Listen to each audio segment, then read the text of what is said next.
On this episode of the Chris V Podcast, I have my friends Jacob and Ross Hamil of the Hamil Bros, filmmakers and musicians from Lubbock, Texas.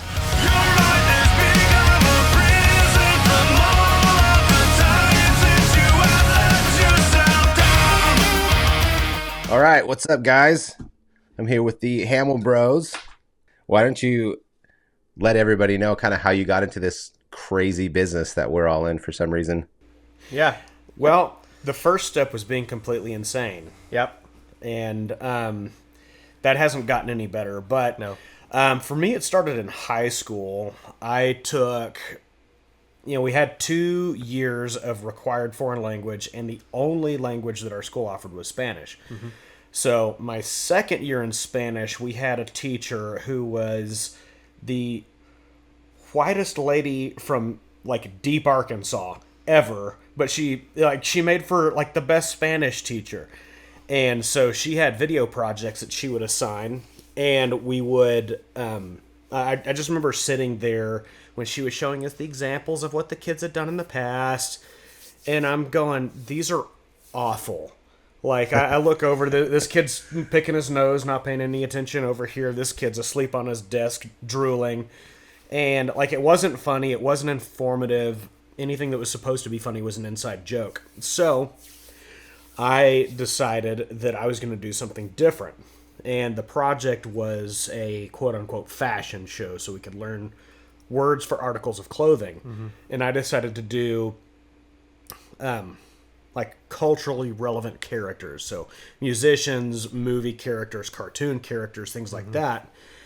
And I remember we borrowed a camcorder from a friend because that was right after Digital 8 came out on Sony camcorders. Mm-hmm. And nice. I recorded everything and then ran it. You had the RCA jacks out, so ran the video RCA straight to the VCR and then the audio RCAs through a karaoke machine that we had, and added music and voiceover. And that's how I edited my first project. And it was a nightmare. But everybody loved it. The teacher, up until she retired, was using that project. And by the time I graduated high school, that was my sophomore year. By the time I graduated, I had my first quote-unquote NLE, which was Pinnacle Studio. Mm-hmm. Which I think is now owned by Avid or whoever owns Avid now. But Pinnacle was their own thing. You could do one track of video at a time, but it was still non-linear, which was nice. But I had coaches sending me home from school to edit their, whatever their team end-of-year video was. I had other students hiring me to edit the videos for their projects, and so I was actually making a little bit of money by the time I graduated. And we did a lot of stupid projects. My favorite was we had Jacob. I don't even remember we were supposed to reenact something from a high school education type Spanish soap opera. Yeah.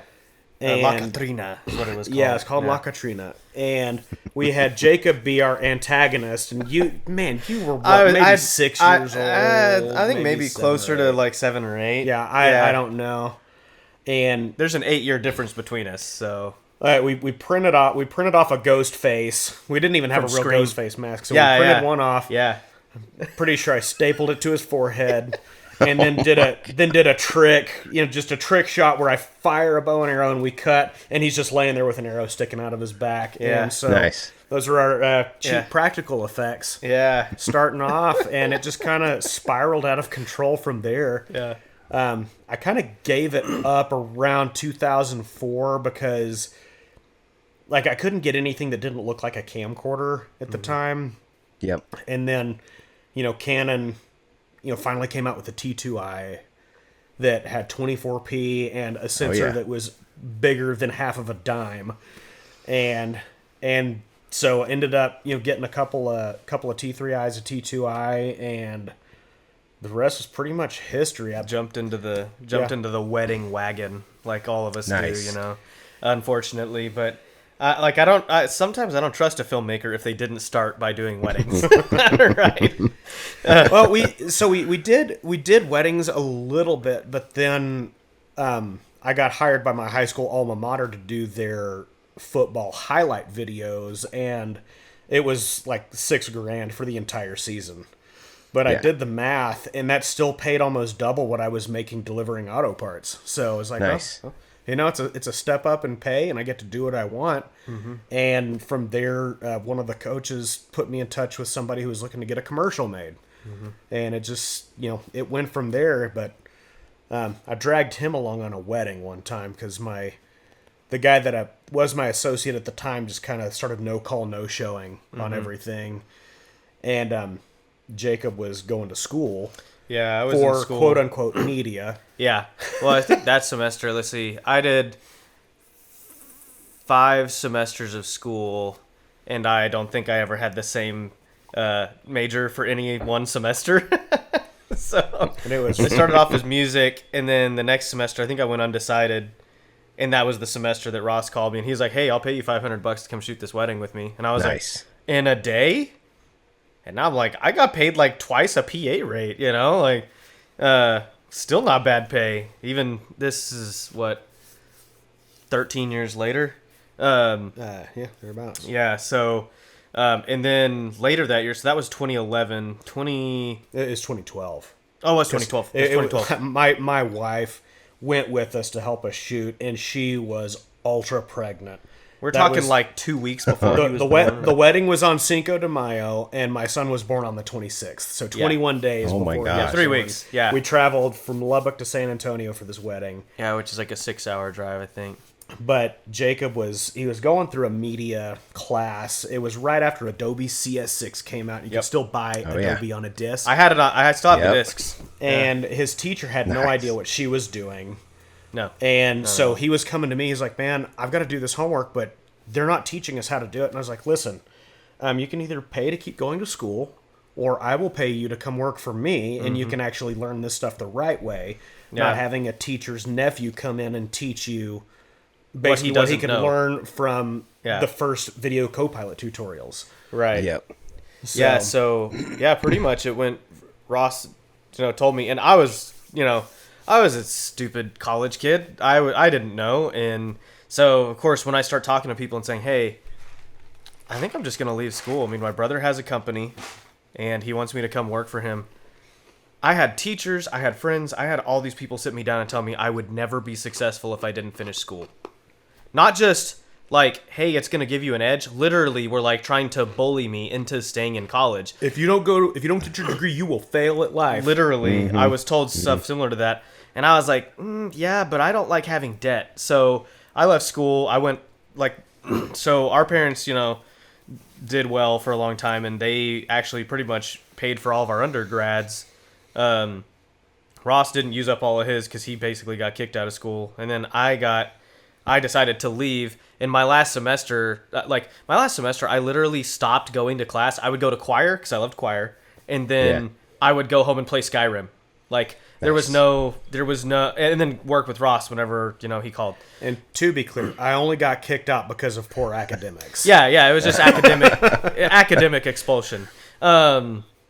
Anyways, so I left school and stopped going. I mean, to the point that one of my professors emailed me during finals, was like, "Hey, you didn't take the final. Are you okay?" And I was like, "Yeah, you remember how you told us that one day in class, you should follow your dreams and there's always later time to go to school?" I took that very literally. And he's like, "Oh, good luck."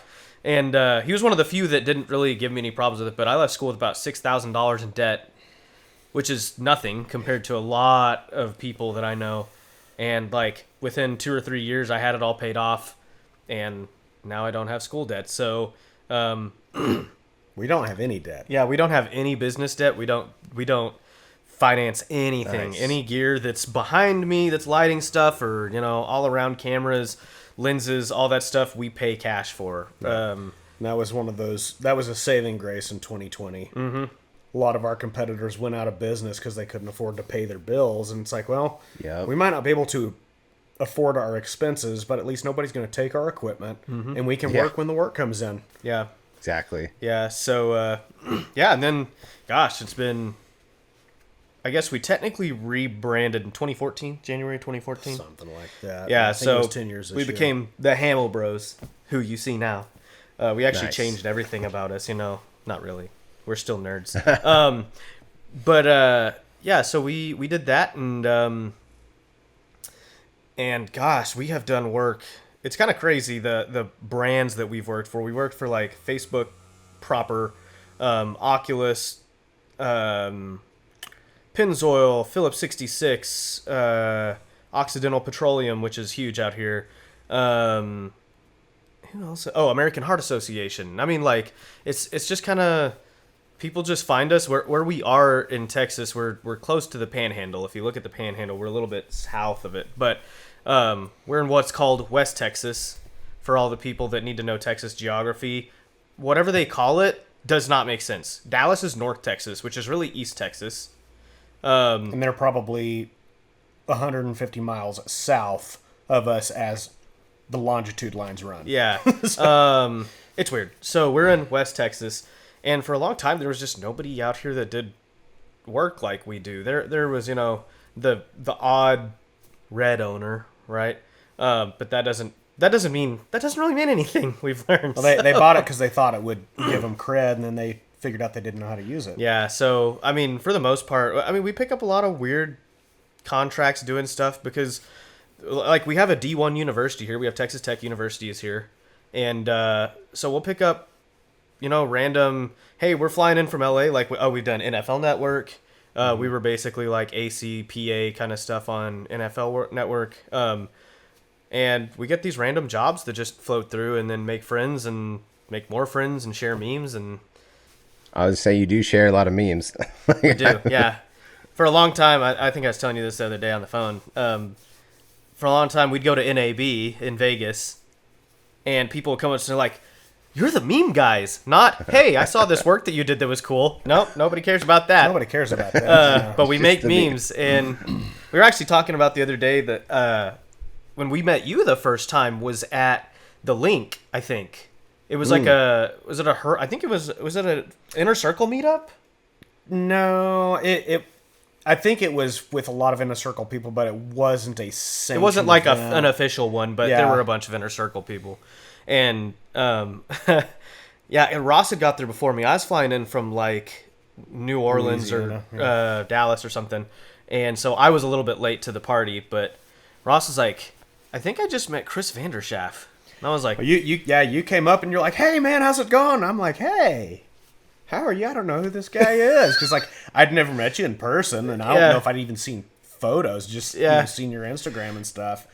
And then Jacob was like, "Oh hey, there's Chris VanDerschaaf," and I was like, "Oh, so that's who I met." Yeah. Cool. I mean, it's so funny because like there's a lot of these people in this industry that you know by their work, but you don't ever see their face. So it's like, who are you? Oh, you're the smashing guy. Yeah. You're like the Hulk of slow motion. Yeah, that happens. I mean, that happens for me a lot because I don't really post myself very often. So nobody knows who I am unless we talk. You're typically doing like the behind the scenes. So who shoots it? You do. So yeah, exactly. Unless somebody else happens to be, and then you just show up on camera. But yeah, so it's just been a wild ride. The amount of people that we've met, the places that we are now that I never thought we would be. We did back in February, did a $500,000 campaign for a car wash. That's based here. The production cost was $500,000. I don't know what the campaign cost. But. Oh yeah. Just for us to do our job was a $500,000 job, which I would have never, that's awesome. ever said. Like that was just dream. That was a dream, pipe dream, and it was a really, really cool experience, and it was crazy because typically our production, I would say like a great budget for us in general is like $20,000. We had one client that did about 130 once, and we were just like, this is crazy, and I mean, but like 70% of that went to VFX or something that we weren't doing. And so it doing this car wash project was just crazy because we're like, we can hire everybody to do what we normally do ourselves. It wasn't how in the world are we going to shoot this? There was a lot of how in the world are we going to shoot this? But it was a totally different thing. So I think you know William Helmuth. Yeah. William's a phenomenal DP in LA, and I think he's working more on getting into like directing now. But we had him come DP it, and basically he produced all the crew. His friend of his, J. Scott Worthington, was our like main producer, who did everything. And Jay, that team was phenomenal and worth every penny. And we, like, it was weird because Ross was directing on set, but like we'd be like, okay, we're moving up the mountain for this thing. Okay, cool. And then like somebody else, not me or him, grabs his director monitor and a PA just picks it up and runs. I got in trouble for picking up my director's monitor to move it. They're like, yeah, that's not your job. And I'm like, we're like, every job is my job where I come from. Right. So Yeah, exactly. It was an interesting experience. It was also weird because I was like a producer on it, right? And it's weird. Like there's a different feeling with crew and producers. I'm used to being part of the crew. Like I've done focus pulling, I've been a grip, I've been a PA, I've done everything, sound, whatever.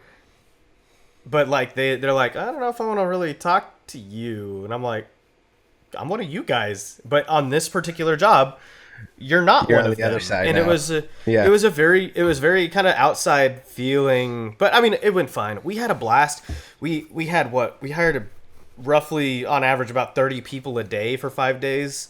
And it was really cool because we didn't really have any drama on set. It was a non-union gig. We made sure it was non-union because all the drama was external, just trying to get people hired or people. Yeah.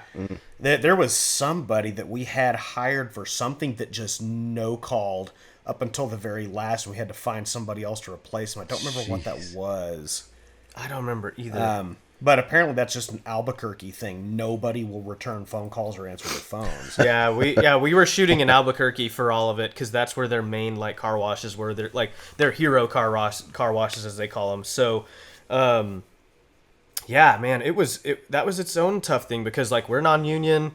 We're like we don't want to deal with the unions. We don't want to deal with any of that stuff. So, we didn't have time to cut through all the red tape because we had, I think, like 2 weeks from the time we landed on the concept to when we started production. Yeah, it was that's fast. An insane turnaround. Like it was, I think it was. We found out about the project mid-January and we finished it up in April. They wanted it delivered by March 1st, but they would never agree to a concept, so they ended up pushing that back. And then March rolls around, and I think we had 17 unique deliverables out of that, and then 71 or 73 renders, just different aspect ratios, different deliverable formats. Yeah. It was insane. Oh, were you doing like social cut downs and pre-roll ads? Yes. And stuff? Yeah, pretty much. So they would say, hey, we need this for this. We need this for like a big digital billboard for a baseball field. We need this one and this aspect ratio for this. And we're like, okay, well, I mean, the edits are done. So thank goodness Resolve has like their AI center cut. That auto reframe. The auto reframe stuff saved us so much time. And still, I mean, we technically went over on post, but it was minimal. But like, it was crazy because we had 30 people working on it. And then when it got to post, it was just the two of us. There was no like, I mean, Ross was doing edits. I was doing edits.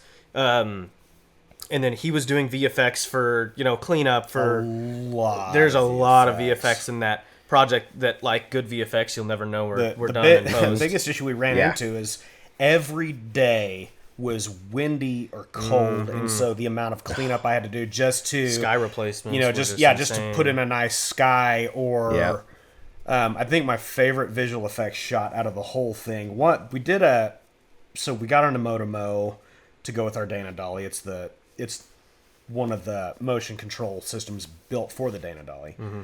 That entire ad was VFX, but there was another one that takes place on a ranch, and basically the whole idea is this rancher's going through the day getting their truck dirty, and then at the end of the day it goes through the car wash. And then there's a reveal at the end that the rancher was a woman the whole time.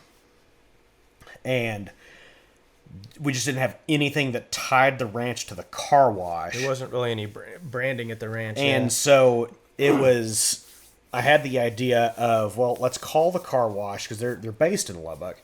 So let's see if they have any air fresheners. What car wash doesn't have branded air fresheners? Mm-hmm. So they're like, oh yeah, we'll get you some. So Jacob went and picked them up, and we tied one of the air fresheners to a baby C stand, and just let the wind blow it, shot it against a green screen, and the way the wind blew it, it lined up with the truck motion.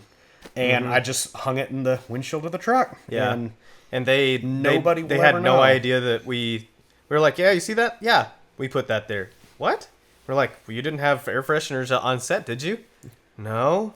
But it was a cool shoot. It was just, man, it was such a tight, everything was so tight on it. Like, even though the budget was fantastic, we had to have that budget. We couldn't have done it for any less. Like, for what they wanted and what we turned around. But it was just it was a cool project. And big compliments to our producing crew. Mm-hmm. We had one day with overtime because the wind finally died down. We had to call some people back so we could get a nice wide shot with this mountain, not with dirt blowing. Mm-hmm. And we ended up going into overtime that day and still didn't go over budget. Yeah.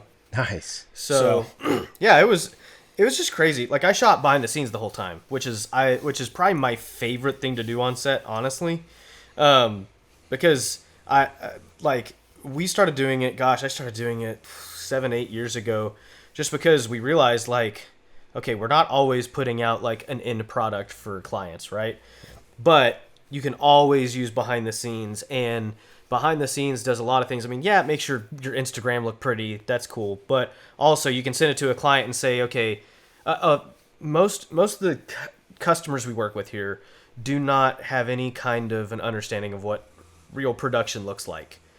They think you walk in with a camcorder with a puck light or some kind of light on top of it, blast them in the face, they say their stuff, and you leave.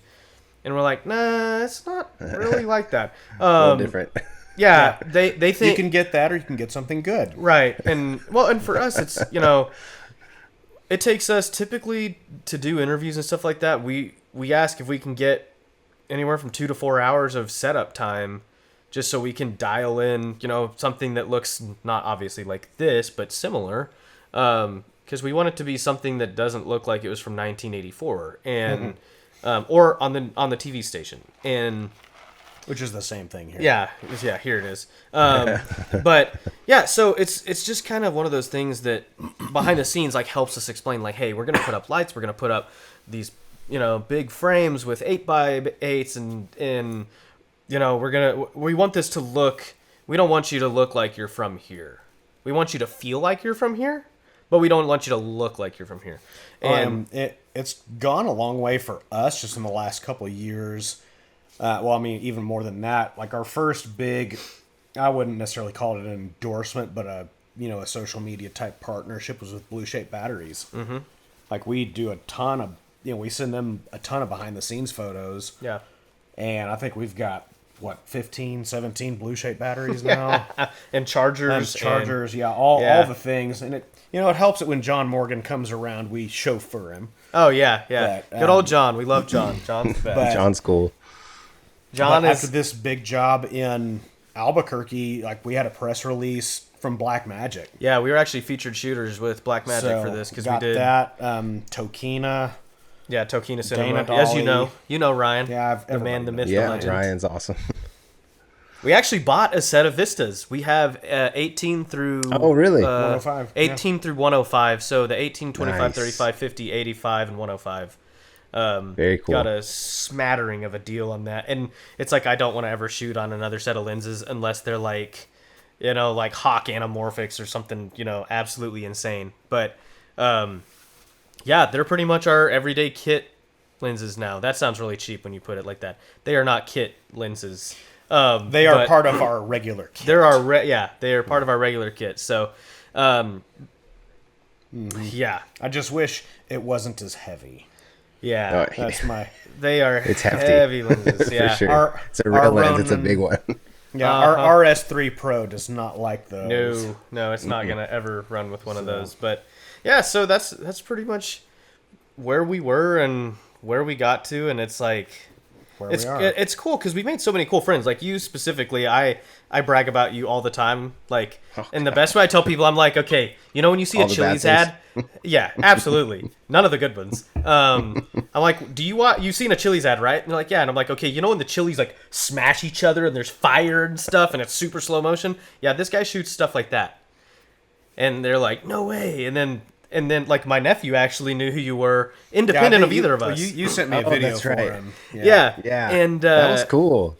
Yeah, that was really cool. I can't believe he watches all the Smash Lab stuff. Well, Smash Lab is just fun. I think there's a market for it because like the slow-mo guys, they were the ones that everybody knew for a long time, and that's the other thing I tell people. Like, I'm like, okay, the slow-mo guys, everybody says yes for the most part because they were like olden days YouTube, and I'm like, okay, this guy shoots on the same cameras, like same, and so then like that's the best way I can equate to somebody who obviously like isn't in the business. I tell them you're like the slow-mo guys, but you're cooler. So it's the baby hands for sure. It is the baby hands. Oh, I haven't seen any baby hands in a while, actually. Oh man, I mean they're everywhere. They're just floating around somewhere. There's always one nearby. I get not only you, but I get a lot of people that send me content with baby hands, probably every day or two. There's like like a mini pottery wheel, or like there's a cat with baby hands, or something all the time. Yeah. So I think it's a good thing to be the baby hand guy. I'm not sure yet. You know what? It's pretty funny. People remember you. That's worth something. And it's not remembering you because you're Vince Neil and you should have quit 30 years ago. So yeah, shouldn't have gone there. Anyways, so moving on. Well, I have a question for you because I know that Ross, you're a big After Effects guy, but I heard you say you were reframing in DaVinci and all that. So did you use DaVinci to cut that series, or did you stay with the Adobe suite, or kind of both? So, if it weren't for Photoshop and After Effects, I would kick Adobe off the curb. Like I can't stand. Like, I love After Effects. I've been using the Maxon suite for years. Like Stu Mashwitz hooked me up a couple years ago. What was it, like 2017? 2018. Well, 2017 is when we met. Oh, their right. Yeah. CEO at the time. Yeah. I had my broken foot traipsing around Vegas. Yeah. But I just like, I was like, Stu, I've got your book, which if you haven't read it, his DV Rebels Guide, it's such a great book. I was like, I've got this book. I've got a copy of Sin City. I am getting you to sign these while I'm there, period. And so we ended up meeting him up at the Mandarin, and I was like, for what it's worth, I love Red Giant stuff. Saving up to try to, get the new version, and the CEO's like, well, here's my card. Just email me when you get back. And I was like, well, that's nice. And then I became a bug finder for him. Yeah. So I managed to break a lot of tools digitally, and so I've had kind of a running subscription with them just because I can submit repeatable bugs. Yeah. And so basically we do everything in DaVinci except for anything requiring Photoshop or visual effects. Yeah. Okay. I don't understand how, what is it, Fusion that's built into Resolve? Yeah. Like I don't even have the tab turned on, so I don't accidentally my laptop for a long time would just shut down if I accidentally clicked on that tab. So yeah, I still do all my VFX in do it all in After Effects, but then like editing, color grading, any minor reframing stuff we do all in DaVinci, and then for audio we export it all out and do it in Logic because Fairlight is so counterintuitive. It's not worth the time it takes me to. I don't want to have to figure out how to use it. Yeah. And we use Logic regularly for our band, so yeah. It's just kind of like we know all the tools, we have all the plugins, it's gonna work like it does. But really, I have to say this about Ross: like he's got the color workflow down from going out of Resolve into After Effects, making sure that everything stays flat, bringing it back in, making sure it all matches. Like, he's a wizard. I am not that wizard. I'm the guy that's like, I know how to. I do a lot of like the bass editing and stuff like that for us. Well, the part he's leaving out is when I got kicked out of school, it was actually Hogwarts. So yeah, I'm not technically a wizard. He didn't take his OWLs, that's for sure. My broken wand, and bad things happen with it. Yeah. That broken wand is After Effects. Yeah, it's just yeah, he does it really, really well. So anytime anybody asks us any visual effects stuff, I'm like, I don't know. Like, we work really well together because I think we cover a lot of the bases that the other one doesn't cover. I mean, we both can edit easy. But, like, for the most part, Ross does a lot of the finishing. And, like, he's the one doing sound mixes, and he's the one doing, like, the finished VFX and the final color on the tangent wave we bought from you, actually. Yeah, that's right. Yes, That's yeah. awesome. So, yeah, and then I'm doing more of, like, when it comes to sound, I'll do, like, sound effects placement, Foley, that kind of stuff. Finding the music for edits, whatever. I'm laughing about the tangent because there's no instruction manuals for it online anywhere. Yeah. Like, they scrubbed it, and so that thing is such... Like, I love the trackballs, but beyond that, it's a huge waste of space on my desk because I don't know what any of the function buttons do. Yeah. And my there's not luck, really I would a time hit to something learn and it, it's going to, yeah. like, reconfigure my Resolve, and I'm like, well, I can't do that It was nice knowing you anymore. guys. Yeah. I'm gonna So, go like, you know, the encoder knobs at the top are great and the trackballs, but beyond that, it's like, yeah, I can't do anything with this because I don't know what any of the buttons I think what we may do is try to sell it and get into, like, a Resolve micro panel or something, because there are There's so cool many now. more panels now. Right. Back when Tangent did it, there wasn't. Unless you were in, like, a color suite somewhere. There was the tangent, and I can't remember. There was like an ellipse or an eclipse or something like that was supposed to be really one of the good ones, but that was, man, that was Forever ago. 2013, 2014. Yeah. I think we got into Resolve.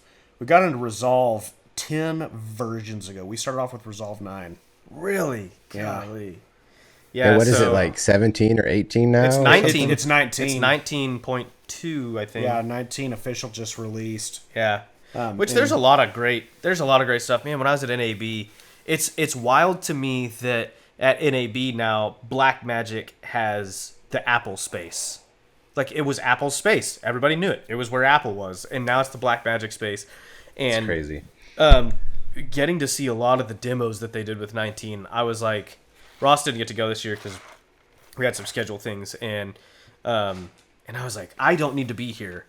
He needs to be here. I don't need to be here. I'm like, it's funny because he's more of like the technical, very, very technical minded, like, how does the software work? How do I break it? How do I make it do what I want it to do within the bounds of what it can do, kind of thing. Most of the time, by the time we buy a piece of equipment, I have read every manual on it and watched a ton of YouTube. Uh-huh. Like, I want to know... Like, I don't want to have to open it up and figure it out. I want to open it up and go, okay, we're doing this, and let's go. Yeah. Because most of the time, we don't have the luxury of finding out how Right, something works. yeah. And I'm more of the, like, I'm very much like the networking guy for us. Ross does it too, a lot, but, like, I don't know. I've met so many people in this industry just by, like, shooting them a message on Instagram and saying, hey, you did this thing. It's really freaking cool. How did you do that? Or, and then just, sending people memes. That's really how I do it. I'm like, we're going to be friends. You have to understand. There's an expectation I have to fulfill.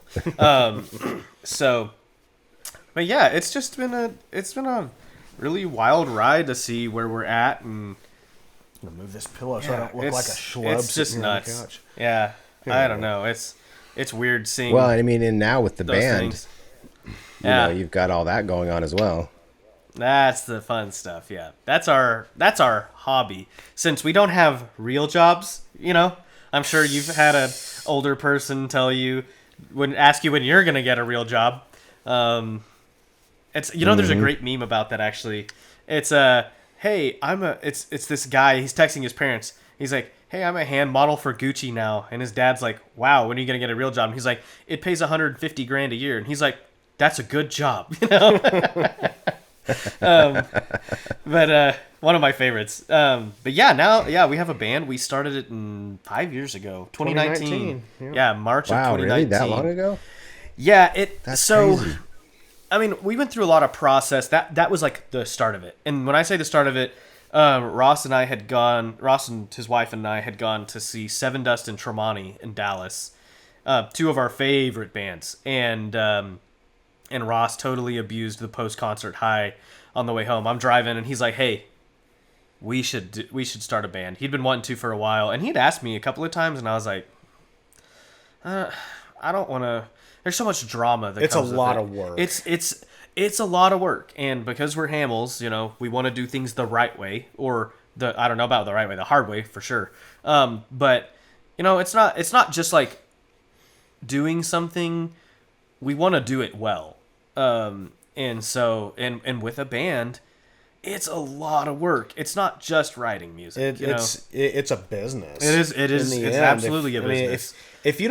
If you just want to play a couple shows and you don't really care, you're just doing it for the fun of that experience, then by all means, knock yourself out. But we want to not just play shows. We want to play big shows. Mm-hmm. We want to, one of the things putting out the album, that's the one we have out now is the third album that I've ever done. First one I recorded and mixed myself. The second one I recorded everything, and we had our producer. I don't know if you're familiar with the band Static X. Oh yeah, big time. But their drummer, my guitar player at the time, was one of their guitar techs, and so their original drummer, was he was our producer, and he had a friend mix it. I did not like the way it sounded. Mm-hmm. And then for this album, I was like, if we're doing this, I'm not putting anything out until I'm happy with it. And I know the guy to do it. Mm-hmm. And he's a friend of mine. I've known him for almost 15 years. He was a guitar player for Powerman 5000. And now he works a lot with Lacey Sturm from Flyleaf mm-hmm. and her husband. But his mixes are okay, if he can give us that, then we'll be happy. Mm-hmm. And so I just didn't want to put out an album that I didn't want to listen to. Yeah, makes sense. And so that's what, that was kind of my stipulation. And the other two guys in the band at the time, they were like, man, I don't know, I kind of need to hear some of this stuff. And I was like, you've already heard some of this stuff, you just didn't know it. Mm-hmm. But here's the deal, we're going with this guy or this album's not happening. Mm-hmm. And I don't normally throw down like that. No. I'm I try to compromise, or at least have a good enough, I don't go into an argument without knowing how I'm going to win it first. Right. And Jacob can attest to that. Oh my gosh, yeah. He should be, if he wasn't in filmmaking, he should have been an attorney. But I told the guys, I was like, if we don't hire him, there's only one other person I would let touch this album, and we can't afford him. Yep. And that guy's name's Ulrich Wild. He does all of Metalocalypse. Mm-hmm. Oh, okay. So, but anyway, so fast forward, we got the album done, and I know there's a ton of bands out there, they're like, man, by the time we got done with the album, I hated it. I don't ever want to hear this again. And I'm the opposite. And I hope it doesn't sound stuck up, but I love listening to it because mm-hmm. there's this sense of, I still can't believe that that's us. Yeah. That, our album, in my opinion, and from a lot of feedback, just the mix alone, you take the songwriting out of it, mm-hmm. it sits with anything you hear on the radio. Yeah.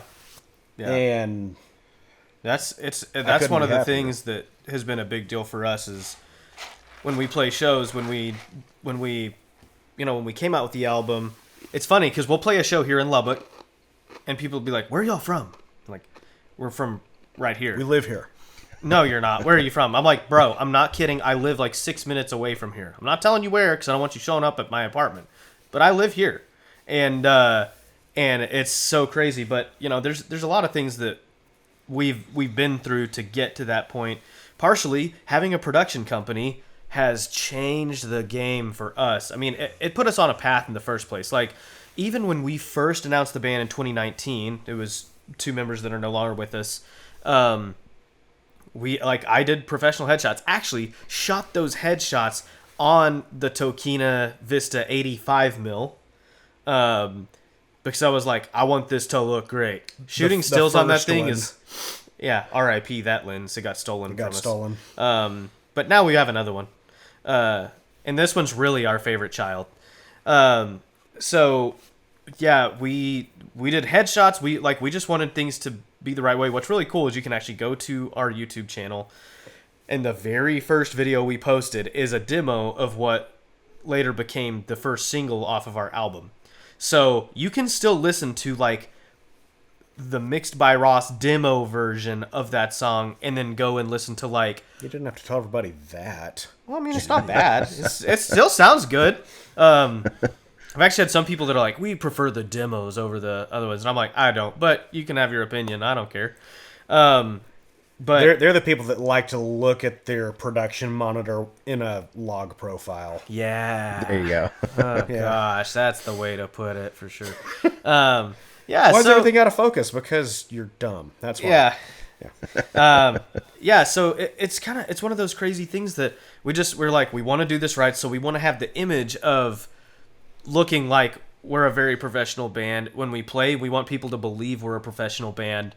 We don't just want to, mess around and, like we're goofy and we're dumb and we do dumb things still. But the way I think to put it the most succinctly is, yes, we do this for fun, but there's a degree to which, like, if we're not doing it well, it's not fun. Yes. Yeah. Like, do you know who Bob Knight is? The basketball coach? He was with the Hoosiers for a long time. Yeah. Actually, I think the Hoosiers movie with Gene Hackman was about him. But he was at Texas Tech for a long time, and we got to meet him in 2016. Mm-hmm. And he summed us up about as well as I've ever heard anybody. He said, I've been told you guys don't half-ass anything. I guess that just makes you a couple of whole asses. And I was like, yeah. Yep. That's that's the nicest way I've ever heard it put. Yeah. Nice. And so, we don't, unless we're going to go all in on something, we just don't do it.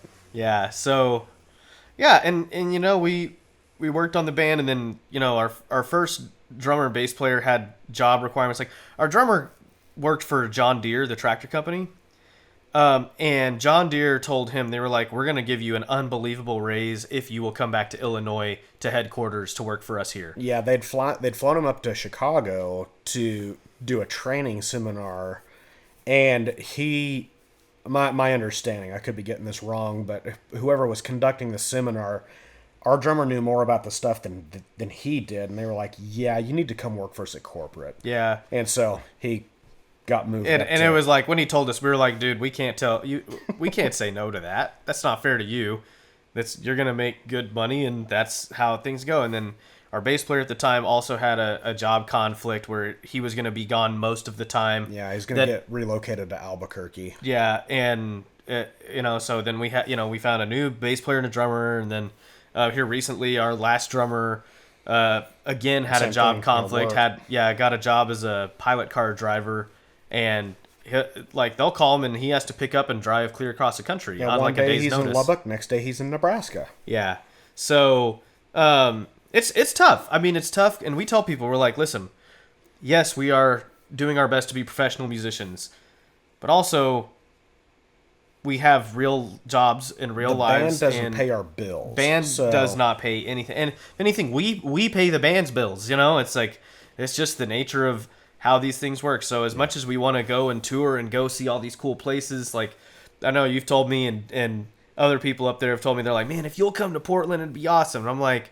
you understand this? I'm like, yeah, but like 13 people showing up to a show doesn't really cover the like $4,000 it's going to cost us to drive there, to sleep on the way, to eat on the way, hotels once we get there, hauling a trailer the whole way. Like it's just not realistic for us. But with the internet, we can do a whole lot, So, and we've done some really cool stuff. Last year? Last year we opened for Incubus That was a life-changing show. We've also we used the power of social media to bully our way onto that show. Yes, we did. I think I roped you into that.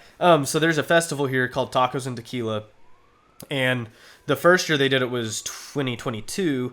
They had Collective Soul and the Toadies and Bowling for Soup, and so they were like, hey, who should we have?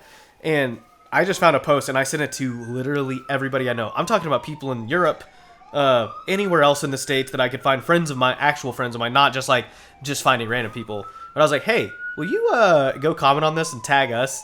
And they were like, sure. So they did it. 300 something comments. Yeah, we had 300 comments asking for us to be on this show. So then when the Incubus show announced, several months after it announced, we got a phone call and the guy was like, are you the guys that land blasted us on Facebook about it? We're like, well, it wasn't us. Our fans did. Our fans did. We didn't. And it was kind of a weird deal. The first year, the promoter who called me about the Incubus show, he said, yeah, we asked the radio station last year if there were any good local bands, and they said there weren't, so we just had to pull in some country bands. Mm-hmm. And it's like, well, the radio station doesn't do anything to help local music anymore, right. Period. Yeah. They used to be one of the best local music supporting radio stations, and they just don't care anymore. Yeah. But so I told him, they're not going to help you out on this because they don't care. But so like when they announced the country bands, that's when things got kind of heated for them because people are like, why are there country bands opening this rock festival? Mm-hmm. And then the second year, he was like, yeah, that didn't work out so well. So we're looking, I seem to remember you guys from social media last year. And I was like, yeah, I bet you do. And then they booked us on the show. Yeah, and it was a wild show. It was like 140 degrees on stage. We all nearly died. Seriously, like my laptop stopped working, my guitar rig stopped working. Yeah. I almost stopped working. Our drummer basically stopped working. EMTs had to take care of our drummer after we got off stage because we all got so dehydrated. It was the sun was hitting us. It's a metal amphitheater, it's a metal stage with concrete floor. I think it was 113 outside in about, like Jacob said, 140 surface temperature. Yeah. Like we got blisters on our hands from moving pedal boards and cymbals off the stage. Yeah, but totally worth it. Totally worth it. We got heat rashes in our mouths. Yes. That was fun. Yeah, I didn't know you could do that. But fun fact, you can get a heat rash in your mouth. Really? Mm-hmm. Yeah. It was otherworldly. But also found out you can get too many electrolytes. Yes. We were chugging Gatorade and Liquid IV, and we thought my wife was having a heart attack. And the lady was like, what have you been drinking? It's like, well, we've been drinking, Liquid IVs and Gatorade. And she was like, yeah, you've got too much. So for every bottle of Gatorade or every one Liquid IV with a bottle of water, you should have 2 additional bottles of water. Yeah. So there's, for all the viewers out there, there's your free advice. Health things. Yeah. The more you know. Yeah. Well, we did it at the same time. Yeah, in the same direction. That's so cool. But it was a really cool thing, and we had a lot of friends that helped us with that show too, and not necessarily like getting on stage or anything like that. We did have an amazing sound guy that's a friend of ours who gets flown around the country to do like massive sound at like 50 Cent at Madison Square Garden. Yeah, like legit stuff, and he's a friend of ours, and he was like, "Can I run sound for y'all?" We were like, "If you want." Yeah, and I mean, he was like, "I just haven't done a rock show in forever." What was funny is we were looking at expanding our in-ear monitor rig because we're completely self-contained. Mm-hmm. We can do a whole show outside of the main PA production, or public announcement system. If you're in the film world, it's not a production assistant, but without a full sound system, we're still completely self-contained. So we run all of our own monitors. We just give them a fan of XLRs, and they just plug that into their board, and they're good to go. And I'd called him, and I was like, hey, we're looking at investing in some of this stuff, but I know the YouTube geniuses out there, half of them are getting paid to say to use this stuff. I want an actual professional. Could you come by and look at it? And he came by and was like, yeah, so the only, if you walked into one of my shows with this rig, I would probably kiss you, because nobody's that organized ever when it comes to bands that aren't touring the nation. Yeah. And the only thing you need is this one kind of antenna, and you'll be great. And so afterwards, he was like, so, you guys think I could run sound for you? And I was like, yeah. Yeah. Like, that's a no-brainer. And he's like, yeah, I thought it would be cool, but I wanted to see how big of a pain it was going to be. But when I saw your rig, I was like, yeah, I'm going to go ahead and ask. Yeah. So that was a really cool. That whole experience was really cool. And then we had friends that made us a lot of money through merchandise, and it wasn't anything crazy, but we had water activated cooling towels. We only had 100. We should have had 1,000. We would have sold every one of them. There were 8,500 people at the show by the end of the night, which for us, I think we played to probably 1,500 just opening, and which is way, like, 5 times more than the next biggest venue we can even play at in town that we do play at regularly. Their cap is 300 people. So so it was like totally worth it. And then we had the cooling towels, and then we also had a friend who said, dude, get drawstring backpacks with your logo printed as big as you can on it, because what they're going to do is the venue is a clear bag policy to get in. So a lot of people don't bring bags, but everybody wants merchandise. Well, and even at that, like the clear bags, you can't do something more than about that big. Yeah, it's like a clear little man purse thing. So so we did those drawstring backpacks, and it was cool because you saw photos from the back of the crowd, like, you know, watching Incubus, and you can see our little backpacks dotted around the crowd. Nice. And man, we made bank on. I think we made like $2,500 on that show, which in merchandise for a tiny band like us is unreal. I know of at least one band that traveled in for that show, and I think they sold like $200. Yeah. So we did compared to, like, obviously Incubus, who probably made, you know, 10 grand. Oh, at least on their stuff. It was pretty insane. So, but yeah, let's see. I'm trying to think who else we've opened for. Buck Cherry, Powerman 5000. Yeah. Done Blackstone Cherry like this month. Yeah. Plush. If you haven't listened to Plush, go listen to Plush. Plush is an all-women band. They're like 20 years old. Not the band, the members. Players. But they're phenomenal. Oh, they're so good. So that same Incubus festival was coming back this year, and then like 3 of the headlining bands either had members going to rehab or get arrested. One of them was Puddle of Mud. And so Plush was the only band that was actually touring, so this was a tour stop for them. All the other bands were fly-in date. So we got a call like a week before. 10 days. 10 days before, that was like, hey, y'all want to be direct support for Plush? And we were like, yeah. So we did that. At this point, like, our drummer, we just parted ways with our drummer, and we had a fill-in that was getting ready for a show in October. This is the beginning of September. Actually, I guess technically the end of August. And I called him. I was like, hey, do you think you can be ready in 10 days? Probably be a 30-minute set.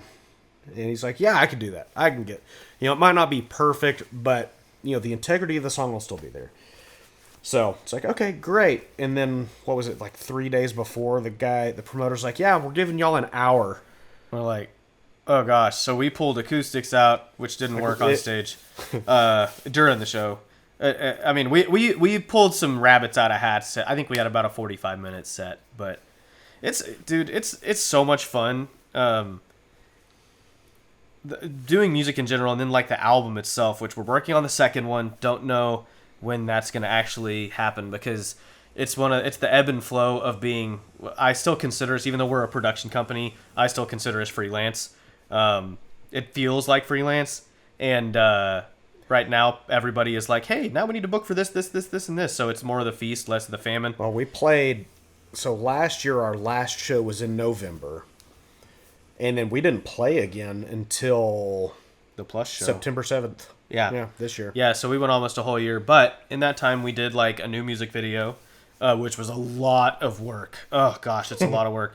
I hope by the time we do another one, it's either easy. And it's my fault it was hard. I'll take all the blame for it because I was actually in LA visiting a friend of mine who at the time worked for Netflix, and I was sitting in her kitchen, and I was like, I have an idea for a poster for this music video. A poster, not a concept, none of that, just a poster.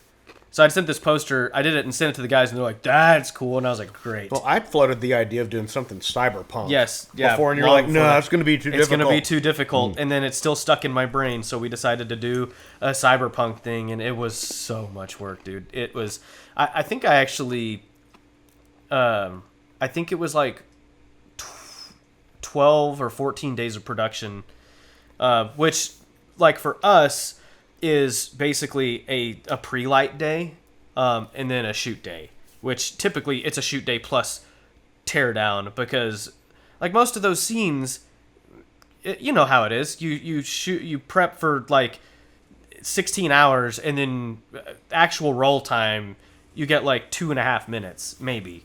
So you know, it's just the nature of how we do things. And then all of it was the two of us, except for the actual performance, which we just released on our YouTube channel, just like the straight up musical performance, not with like all the narrative stuff in it.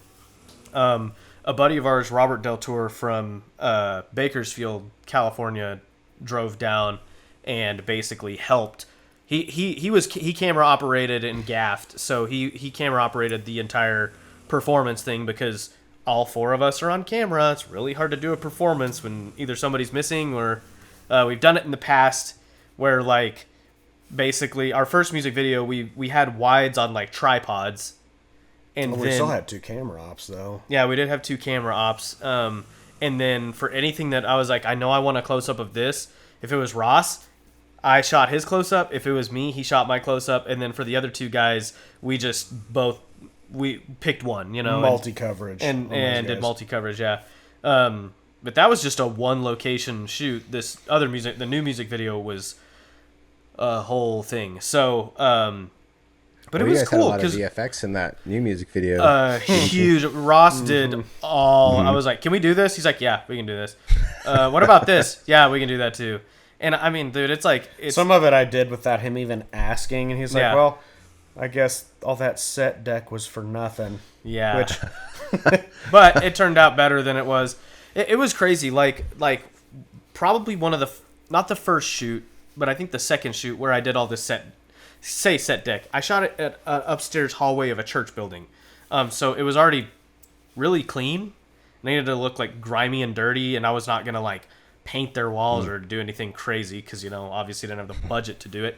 So I just had like stacked like cardboard boxes and Amazon stuff and it's like and Walmart sacks and, you know, just stuff thrown on the ground. Nice. And Ross went and turned it into like a total, like an alleyway thing, and there's all this haze and smoke and water crap running down the walls. Yeah, the only thing it didn't have was rats. Yeah, because we couldn't figure out how to get rats, and we don't do like 3D character models and stuff like that. So, but yeah, it was a whole lot of VFX, and it was a lot of work. And then getting the guys together to like shoot the scene, and then we're like 2 weeks away from release, and it's like, okay, I have one more scene I need to shoot. I want to do it at this local record shop that's really cool. And we get to the days that we could have shot it, and the record store was the guy who owns it's phenomenal. It's called Ralph's Records. It's local here. The owner's name is Doug. Doug was so kind to us, and he told us, he's like, dude, anytime you need it, you just let me know. And we're like, hey, this is the time we need it. He's like, except this time. And we're like, what? And he was like, we told him, we were like, dude, what? I told him, I was like, I'll pay to keep somebody at the store. I'll pay. You don't even have to pay him. I'll pay him to lock up. And he's like, yeah, so the problem's not that they're not willing to do it. It's that all of them typically, like, after 9 p.m. are like bartenders or something. So they have another shift. They work after this. So there's not like... nobody's available. There's just not anybody available. And we're like, oh, crap.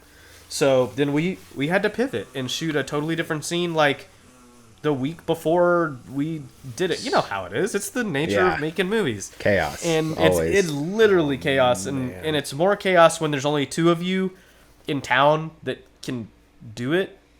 You know, we have other friends that would be glad to jump in, but they live in LA or Dallas or Portland or Florida or New York. Yeah, it just is not realistic. Man. So it would cost more just for their flights than it did for the rest of the entire music video. Yeah, and I paid some good money for that thing to be made, and it wasn't even like our one friend that drove out from California. Like I paid him, I massively underpaid him, and that's just the nature of it. But I was like, I want to make sure that you made some money while you're here, and it didn't cost you anything to get here.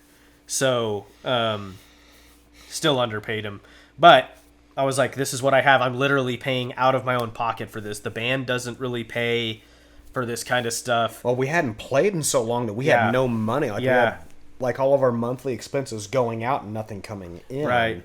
And so, but it's done. It got done.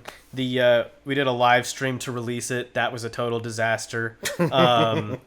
Disaster's too kind of word. Yeah, it was such a disaster. It was so bad that for whatever reason, it wouldn't even. It was bad. I don't even want to go into details. Well, I didn't see it. What happened? So basically, so we crowdfunded it. Didn't get a whole lot of crowdfunding because we had already crowdfunded the album, and it's whatever. But we were like, hey, you're gonna get props from this. You're gonna get costuming from this, or you're gonna get like a cool poster. You're gonna get some cool stuff. So you'll get something out of it, and a free preview. And part of it was a private access to the premiere. And so we did it through YouTube. We did it through YouTube. Problem number one, YouTube is the worst. But YouTube was the only place we knew of that we could do a live stream that was still private. Like our drummer at the time was a Twitch streamer, but then anybody who watches him on Twitch is going to hear about it. And like, we didn't want people who paid for the access. It was like $100, I think, to get into the live stream. That was that tier. And we didn't want people to be mad that, well, who are all these other people? They didn't pay for it. They didn't, why? This is a public thing. I didn't have to pay for that. And, it's just trying to mitigate the frustration of, like, I was like looking at it. If I was the consumer, I would be frustrated at those things. So, for sure. But then it was like trying to get it to play back, and then the playback was like rough. Well, we were trying to do a Q&A along with it, and for some reason we could either get the audio from the music video or the audio from the Q&A.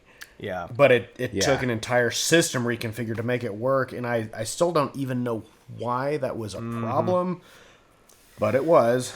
It sucked.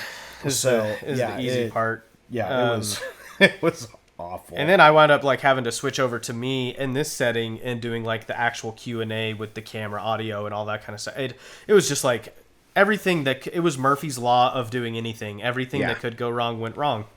But then we released it, and within a month it had 4,300 views on YouTube.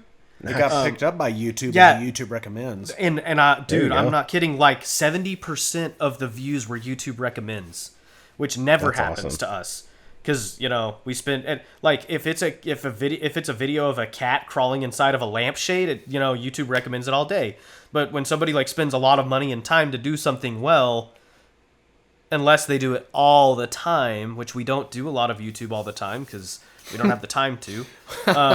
The way I sum it up, my son, like he'll have me with my phone. There was a time where he was completely obsessed with the Titanic. So he would buy every model he could get. He'd build it and then cut holes in it so that it would sink. And he like ended up... That's hilarious.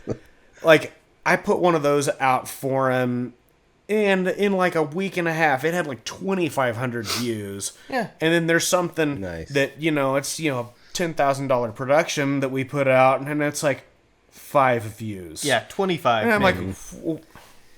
Yeah, it's just the nature of that weird crap. So for the music video to actually get some traction was very unusual. Yeah, it blew our That's minds. Awesome. And we didn't pay for any advertising. Now, I always typically run a campaign. There's a company we use called Dropout Media who does like Spotify campaigns. And it's typically just Instagram and Facebook ads that say, hey, you liked the hook of this song. Go click on the Spotify or go, follow it or go stream the song. Yeah. But that actually washed over into YouTube a lot more. looking at the metrics, there's a lot of people that use YouTube as their source of music. It's wild to me. They pay for YouTube Premium. Yeah. And it's almost better than Spotify. Anymore. Right. And so that song is done pretty well. And having a production company that can like support the release of it is huge. There's like two guys around here that do music videos, and one of them, like, you could take all these different music videos and cut them, and it looks like the same video all the way through. And we just we don't want all of our projects to look the same. You know, there's a lot of talking head stuff that's just the nature of it. It's all going to look the same. But anything that's narrative or creative, especially when it comes to our videos, it's like we don't want to look like the other bands around here. I want it to feel like something that came out of LA. Well, and you guys do your own thing, and you've been doing production for so long. Right. Right. And so and we have like cool friends. Like, dude, if there was some way, someday, somehow, I totally want to do something slow motion with you, because that would be so cool. But also we're realistic and yeah, literally. If we can just fly out there. Yeah, ooh, actually, you know, now we're gonna have to talk after this is done rolling, and get that figured out. I'll fly up there, you know. But yeah, it's just those kind of things, and man, it's if you're gonna spend the money on something like that, spend it to do it right. I feel so bad because we see things all the time that are like somebody went cheap, and we always say, and you know this, you get what you pay for. Yeah, totally. Ran into this with a friend's wedding a couple weeks ago. Oh no. The photographer did not know what white balance was. Yeah. Oh and no. it was our problem because we brought lights because it was an indoor venue with no lighting. The wedding was at night. And we are like, well, we'll bring some of these Amaran fixtures, you know, like 150 watt, 300 watt LEDs.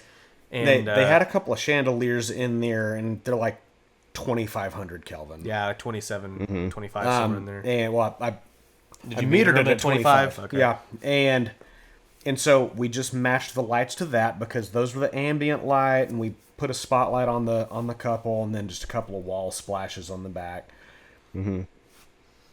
And we asked the photographer, we were like, so do you need the lights for the photos after the ceremony? Yeah, that'd be great. But do you think you could change the color? Well, yeah, they only do about 1 million colors. So what do you want? Yeah. And I kid you not, I will never forget this. She was like, make them LED colored. I was like, no, before she even asked that, I was like, well, what white balance are you shooting? These are at 3,200 Kelvin, so you can probably white balance to that. Nope, that's going to be too hard. It's literally a click wheel It's a jog thing. wheel. Yeah. A jog wheel thing. Or it would be too hard in post. And I'm like, what are you literally, and I will say this because I used to do it this way and it was so dumb. This was before Lightroom Mobile came out, which is what I use for all of my BTS stuff because I can batch edit and it's done and I can walk away. Before that, and Sarah will probably, if she ever watches this, will punch me in the face.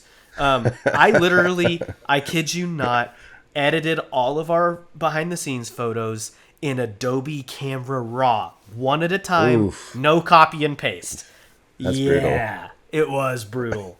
And yeah, it sucked. But at that point, it was either that or Photoshop, which I still don't understand Photoshop, or old Lightroom, which really didn't do anything creative. It was just a batch processing, thing. I mean, it was Camera Raw just with a few extra features at that point. Yeah, and I didn't.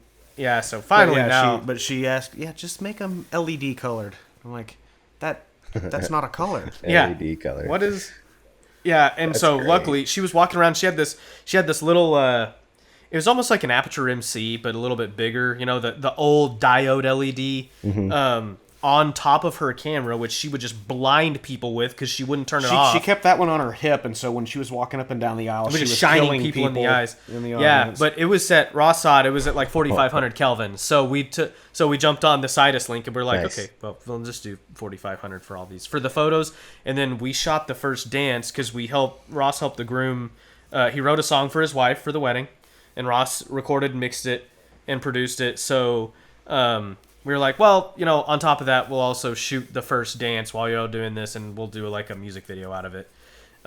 So when it got to music video time, we went right back to the correct color temperatures, and we were like, the photographer can figure it out. Well, she was like, well, it's making the bride look really orange, and the bride. This is not me making the comment. The bride was like, I'd been tanning for 3 months. Of course I was orange. Yeah. It's like, that was a rough experience, but yeah, it's that mentality. Like, I don't get it. 'Cause like for us, we came from basically video into photography, which is backwards from a lot of people who come from photography into video. And especially with the DSLR revolution.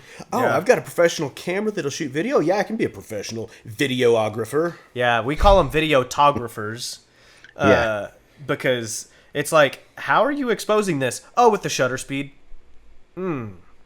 Well, it's going to look like Saving Private Ryan, but have fun with that. It's funny because I've gotten into shooting stills so much more in the last 4 or 5 years. Last year, it was last year. I bought a Canon R7. Woo! My first more than 10-year-old big boy camera. I used to shoot on a T3i, and that was great. But I was like, I need some more ISO. I need some more dynamic range. I need a little more resolution. Because we're getting where clients are asking us to do headshots, or we actually shoot photos for a restaurant here. We do all their menu photos twice a year. And I was like, I want something better. I don't need an R5. I don't need an R6. I don't need anything that's 7 million megapixels. I just need something a little bit better than what I have. And for me, I do a lot of exposure with the shutter speed. It's just fast. Faster than moving the ISO. It's faster than, I don't want to lose, whatever f-stop I'm at. There's a reason with photo ND filters, the only thing that they show as their example is a waterfall. And we don't have any of those here, so yeah, shutter speed really doesn't hurt. So yeah, I get it. I get doing shutter speed, but man, when it comes to video, there's one. It's 180 degrees or 50 over 1, or 1 over 50, I guess. If you're shooting 24, then, obviously change it to taste for after that. And then, but man, it's so crazy to me how many photographers I know that don't know a color temperature, at all. And I'm like, I feel like this is really basic knowledge. At least it was basic knowledge when it was taught to me. From them. Well, I mean, you had to know it because you couldn't correct it, especially coming out of the older Canon DSLRs. T3i with an MP4. Yeah. So your image was shot. Yeah. Unless you went the black and white route to fix it. Well, I feel like that was the benefit of older cameras is you knew if you didn't know what you were doing, you could tell that your stuff looked like crap. And now everything is all AI and auto.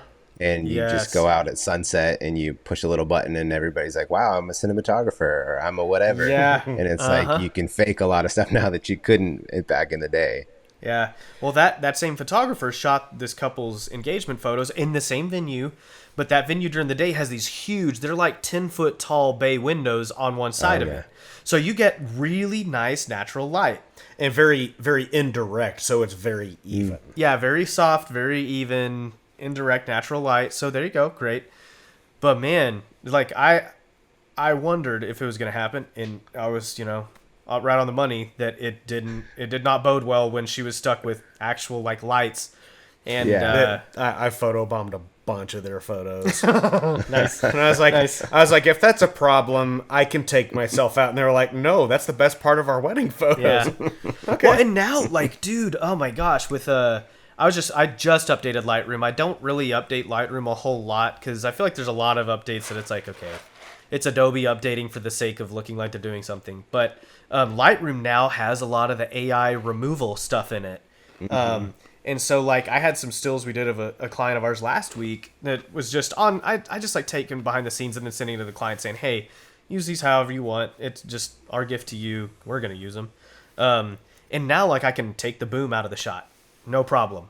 And it's just gone. It's the generative AI. Yeah, or he was sitting on a table and had a water bottle that was behind him, so it wasn't in the shot, but in my shots it was in there, and you just select the water bottle, and then it's gone, and it's oh holy crap. So the people now, like the new generation, they have no concept of the struggle of us having to remove things for years. They just click a button. The clone tool, the clone stamp tool, or all of it. Just now, you just go, okay, click, and it used to be so much work. I got an ad. I sent it to Ross. This is like, Red Giant Super Comp already does this, but I saw it and then I sent it to Ross, and it's basically like for compositing. It's just a plugin that AE Scripts was pushing that, like, it's basically gonna recolor. It does your compositing color for you. So like they have this scene, the background, whatever you're matching your background. So like they had like the shot was like an over the top shot. That's it's just still for the sake of the thing. Maybe it's footage. I don't know. It's like a beach. It's like somewhere in the Bahamas. So the water's really blue and then the sand is really white, or like a 4,500 Kelvin, something like that. A little bit of brown in it. But they literally had it live moving where it's like, they were like, well, we want to put a shipwreck here. So we found an image of a shipwreck, cleaned it up, stuck it in the photo, and then you tell it to match, and it just does. And then they're dragging it live, like, into the water. And as soon as they drag it into the water, it looks like it's under the water. And I'm like, this crazy. Sucks. It does, but at the same time, there's still a huge degree to which, like, it's like every tutorial you see. It's like, okay, well, in these perfect conditions, this does exactly what we need. Yes. But then on the flip side of that, I mean, I love Video Copilot, but some of his stuff was just so unhelpful because the stage had been set around conditions that, unless you wanted to put in 18 hours in a 10-hour day to get, like, you couldn't get those same results. And so, like, there's a guy, his name's Chris Vranos, and he developed a tool called Lockdown. And I don't know if he's still with them, but last year he kind of put Lockdown to the side because Saturday Night Live had hired him on as a compositor. And he has a ton of tutorials on how to make things work kind of in the real world. And one of them that I still use to this day is, you have log footage, but somebody hands you a graphic or something that you have to composite in, and the one-click button things don't work because what they do is they shift color values a little bit, but it doesn't really handle the gamma the right way. So with, in After Effects, you take levels, and on your input values, you scoot those, you get your scopes out, and you scoot those in until the blacks are about even, the whites are about, or the highlights are about even. And then, if you're fortunate enough to have a middle gray point, you can adjust the middle point. But even at that, I've never had to do that. I get the blacks up, the whites down, and it looks log, just like the footage coming in. So there's still a degree to which, like, maybe I'm overconfident, but I don't think AI is going to take over like people are afraid it is. Yeah. Just because AI has to have more specific instructions than the clients can even give us. Yeah. In a lot of cases. That's another good meme is it's like, AI is going to take over, and it's like, has a client ever given you feedback? They're not going to be able to prompt this stuff until the prompting gets dumber. The prompting has to be intuitive on a level that it just can't be. But because how much, like, when we deal with a client, how much intuition do we have that's going into it that understands, hey, this person is like this, they probably mean this, or they understand this way, and we're doing that.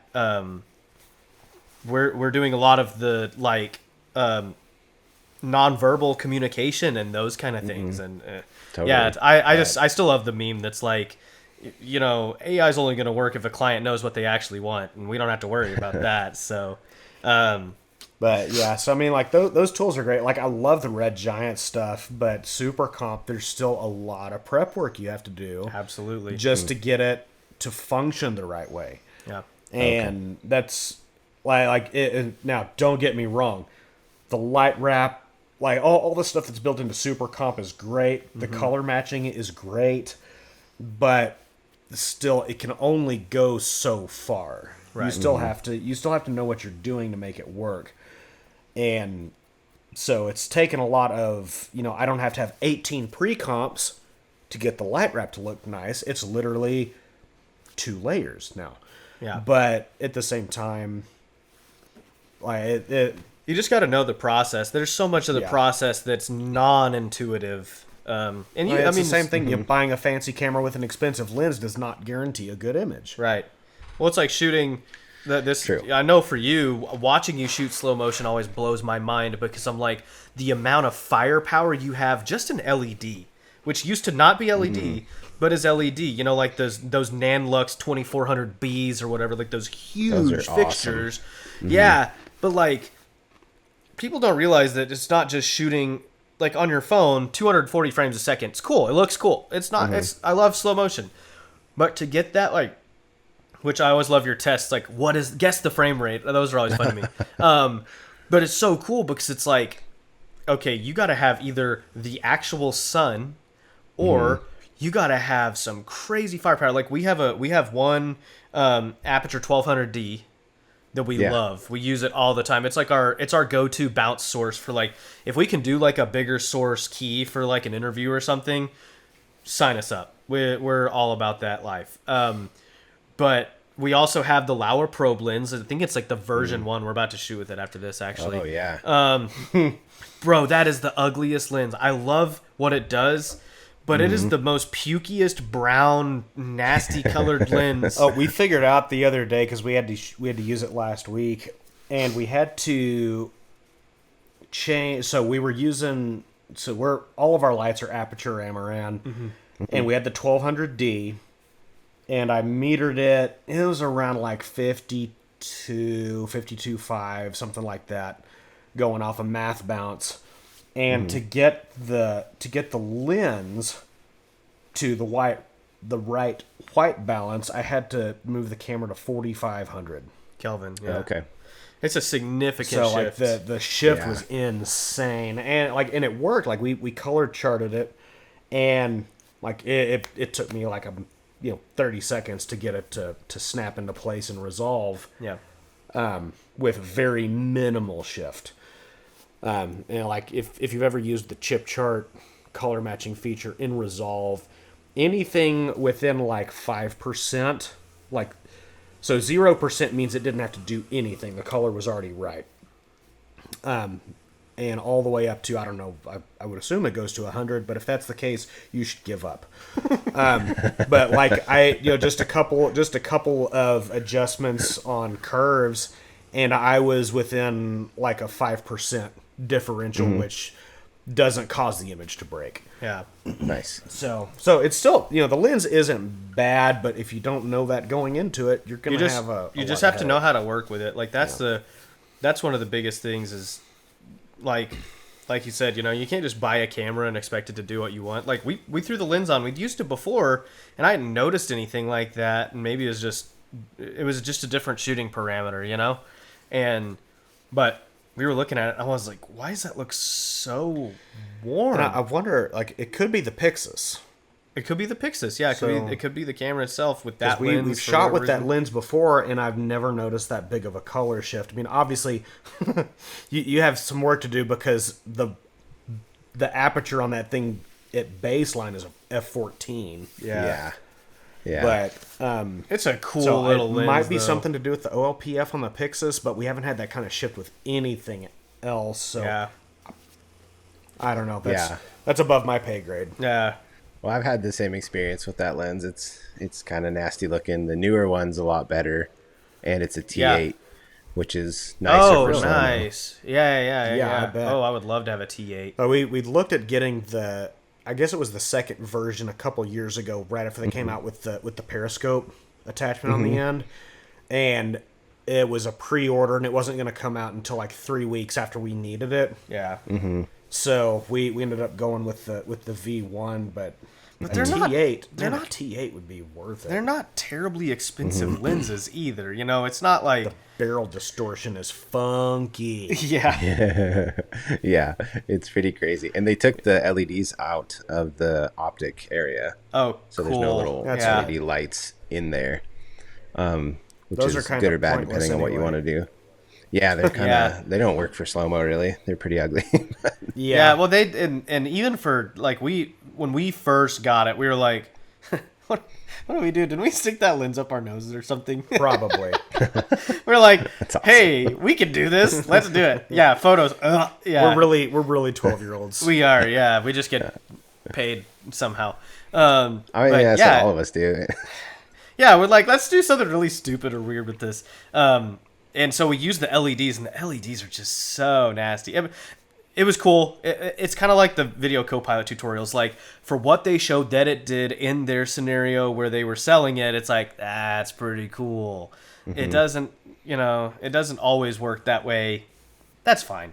I would like to upgrade to the new one, though, just if it's a little bit cleaner and especially with more aperture for it, because like I can't imagine shooting it like 1,000 frames a second on that other one. I mean, like how many lumens do you have to have? It's pretty terrible. Yeah. I mean, when we were shooting that one at like f14 or whatever it is, we would have, this was pre the 2400B, so this was probably right 1200 on each side, about 2 feet away maybe, just to get a decent exposure. Yeah. And it's just, so once you want to light a big space, then you run into a big issue of now you need a crap ton of light. So it's like, it's not so bad for really tight stuff on a table, but if you want to do something bigger, it's like, well, you just need every light. So I can't imagine doing anything bigger with that lens though. Yeah, I don't know what you would do. I mean, purpose. yeah, exactly. You could just go to like a prime lens that's 24 and you have like a much better scenario. And then you have a 2.8 even. I mean, even a 5.6 at that point is so much better. Speaking of though, this is something I wanted to ask you because we're about to do some tabletop stuff. Like when it comes, I know you have like your spinning rigs, your spinning tabletop rigs and stuff like that are so freaking cool. When it comes to like Lazy Susans, do you have like a preference? Do you even use them, or are you more like I'm just gonna do a tabletop because that you have the rigging for it now?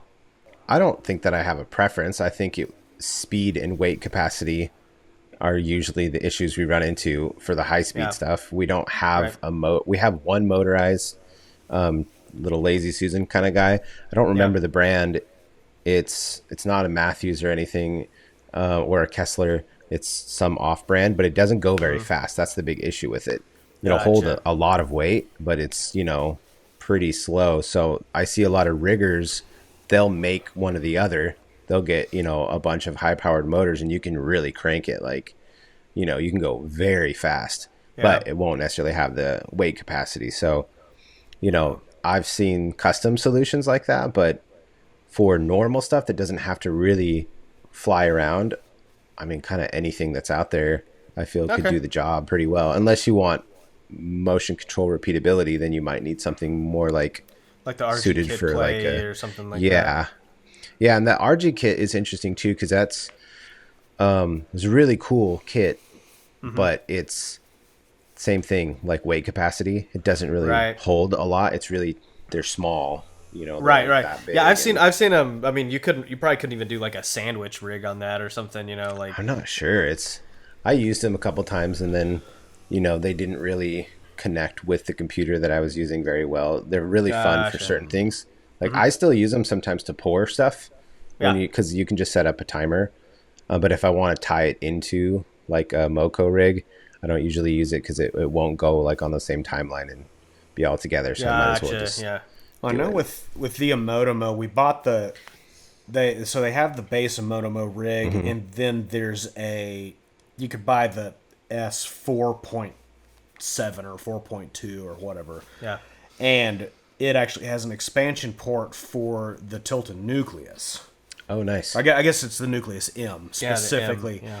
And so we opted for that because we got the Nucleus M set up. So you can actually, the Amotomo comes with a fizz, but you can add 2 or 3 motors to it Nice. from the nucleus system, and that's ideally so you can have focus, you can have zoom, and you can do a turntable if you want. I just have to figure out what that is and how the crap to rig it, because I don't know how long a nucleus cable you can get. Yeah. Oh, there's all kinds of fun stuff like that. Yeah. That's the There's so many toys now. I know. Kind of the problem is picking like an ecosystem and trying to live within it. Yeah. Well, that's kind of why we did a Motomo. Again, Ross was very much like looking through all of them. I mean, we were looking at what's the one that Alex uses? The Rhino? Yeah, the Rhino sliders and stuff like that. Because for a long time, really, we just wanted something that gave us some motion on interviews. Just like an interview ping pong. You know, like a ping pong, Totally. B cam.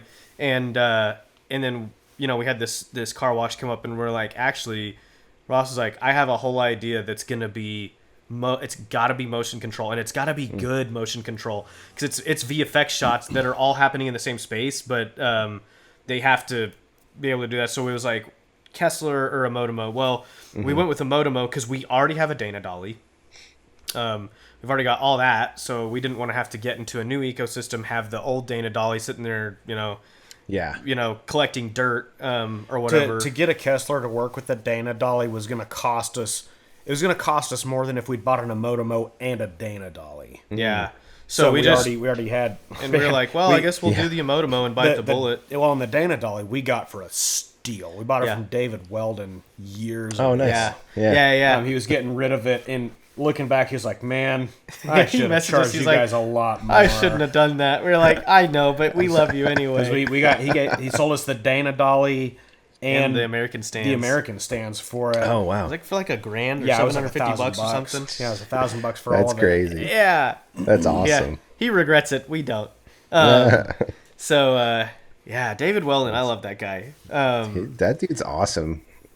And the stuff that he's doing now is so cool. I actually saw him at Cinegear last year. He was at the the Filmmaker Academy, whatever it's called now. I was actually running cameras around NAB for Ryan Avery, because he has like different people that demo the Tokinas and stuff for or not NAB, Cinegear. And so I got stuck. I say not. I didn't get stuck. He actually let me stay with him, and then was like, if you'll help me, Nice. it's fine. And I'm like, bro, whatever I have to do, like whatever saves me $1, I'll do it out there, especially. And so he hands me an Alexa Mini LF with like I think it's like the 50 mil Vista Prime on it. Just walking that thing across the Paramount lot, I couldn't feel my arms after. It's like that rig is just so heavy. Huge. And it was literally just a top handle and the camera and it may have had, I think it had a monitor with it. I don't remember. It's just like, but every day at the end of Cinegear, I had to pick it up, take it back to the Tokina booth, make sure that it was all good, and then run it back to the people that needed it. But I ran into Weldon. Nice. He wasn't supposed to be there, and then the movie he was on, it was a stop film because of the strike stuff, and he was like, yeah, so I'm actually here. So I got to see him for a minute, and it's awesome. kind of crazy how we've been friends with a lot of you guys for, going on like 10 years now. I tell people that you gotta start at the bottom, work your way up, and I tell people we trip and fall into the top of the trees a lot of times just on accident. Like we and a lot of it's at NAB. Like we met the CEO of Red Giant before Maxon bought him out. My favorite story was with Atomos. First year we went to NAB, we landed and we're going. Do you know Josiah Sjostrom? I'm not sure. Okay, he's got a. I think he's like the dapper. Yeah, he's the dapper gaffer. Yeah. If you ever look him up on Instagram, I don't know what his Instagram handle he is. dresses nicer than most of the gear. I guarantee you've met him. He's got the nicest handlebar mustache, and he always looks like $1 million. Well, actually, he was there that night you and I met for the first time at NAB. Okay. He was there. Anyway, but he went with us. We were walking to In-N-Out close by wherever. I don't even remember where we were. But I stress fractured my foot just walking to In-N-Out. So I ended up hobbling around NAB for 3 days. Oh, it sucked. That was No, it was one day. 2 days before, that was the day we landed, but it was 2 days before NAB launched because we had exhibitor passes with Blue Shape. Yeah. So we got to go do everything a day early. Nice. And that was when Atomos announced the Sumo. And, it's going to, 4 streams in. Of course, it didn't do any of that when they announced it. It was just the potential. And we'd gone by. They had their Atomos... they were doing their Ninja Girls out. Oh, yeah. And they were getting everybody's information for raffles. And they weren't very clear on how the raffle was going to go. It sounded like they were just going to raffle off one thing a day. And so we go over there. I've got my broken foot. And we'd been hanging out at the Tokina booth, which wasn't far away, but on a broken foot, it was very far away. Everything's far on a broken foot, yeah. And they call, they were giving away a ninja something or a shinobi, and they called a number, and it was like, well, that wasn't our number. Let's just go back to the Tokina booth, because this is all about to close anyway. And then they were like, and now for the big one today. And it's like, crap. And so they called my number for the sumo. And they were firing off numbers. Like if they called your number and you didn't immediately respond, they called another number. Yep. And I'm like, you got to be kidding me. Damn it. We didn't even get to respond before they called a new one. Yeah, and so the next year we got invited to it was like a Pond 5 party or something. I think it was Pond 5. I think it was the Pond 5 party at Paris. Yeah, it was at Paris up on the roof. And we're walking in, and here comes the CEO of Atomos. And, he's being polite, talking to everybody. And I'm like, I've got a funny story for you. He's like, what's that? And I'm like, well, last year when y'all, the first night when y'all gave away the sumo, my ticket number was the first number you called. But I had a broken foot, and I was so far away that I couldn't respond by the time it clicked. And so I actually won that monitor, but y'all gave it to somebody else. And he's like, oh, where are you from? And I'm like, well, we're from Texas. And he's like, oh, well, if you lie in Texas, you get shot in the street, right? And I'm like, well, sure. Yeah, we'll go with that. with horses and tumbleweeds and, hats and saloons. shafts. Yeah. Right. I've got bat wing doors going into my house. Yeah. And he's like, well, I don't think you'd make something up like that. Yeah, I'm inclined to believe you. So why don't you come by the booth tomorrow? We'll hook you up with a sumo. That's crazy. So we got a free freaking sumo. So we got a sumo out of it. And what's funny is by the time they got to the raffle at the end of that day, the second year NAB, it sounded like I was, Scott Balcom really loves to hammer on this. It sounded like I was a poor little Russian orphan girl. Yeah, little Russian orphan girl who lost all of her limbs to the plague, and it's like, but I don't even remember what it's like. No, the CEO of Atomos said that you were like stuck in the bathroom or something. Well, but with a serious injury that I didn't have. I had a stress fracture, and it was like my, I had a compound, femur break or something like that. And he was bleeding out on the floor, and he didn't get to. He couldn't. Yeah, it was really funny. But awesome. we went by the booth, and they were like, we were like, I don't even remember his name, but I was like, CEO told us to come by and check in today because he's going to give us a sumo. And they were like, eyes right. Rolled. Yeah. And then the guy that was with the CEO came out and he's like, no, this is legit. His personal assistant. Yeah, his personal assistant. Because I think we had the assistant's card. We had his and the assistant's cards. And I was like, they gave these to us last night, and they're like, yeah, they give those to everybody, but the assistant straightened it out for us. But we walked away with a sumo. So had to figure out how to repack our stuff. Yeah. Yeah, right. So, and then, since we're in all Black Magic stuff, like Atomos and Black Magic do not get along as far as hardware goes. No. Oh, that's funny. So, so we actually have now sold all of our sumos and stuff. Yeah, we had two. I think the only thing we still have is an Atomos Ninja Blade. Yeah. Circa 2014. Yeah. Nice. And we don't even use it for production unless we're like doing a client thing where they're like presenting something and we just take a monitor feed into that and record their presentation. So, but I mean, same thing. Like we just kind of fell into knowing Ryan Avery. yep. Actually, meeting Ryan was interesting. So That was a Weldon thing. it was a David Weldon thing. Bless that man's soul. I love him to death. He changed our careers forever. We were about to shoot probably our second set of Super Bowl ads for a client that we have here, and first year we shot them on like the Blackmagic micro cinema camera in Rokinon lenses, and I mean the Rokies or whatever you want to call them. They were. And we made money. So. That's what we need to smash. If we ever get If to we do a come Smash hang Labs, out, we've got some we old need to Rokinon. smash some of those. Like Gen the, ones. the first gen before they had Nice. their I can't remember the series after Zine? that.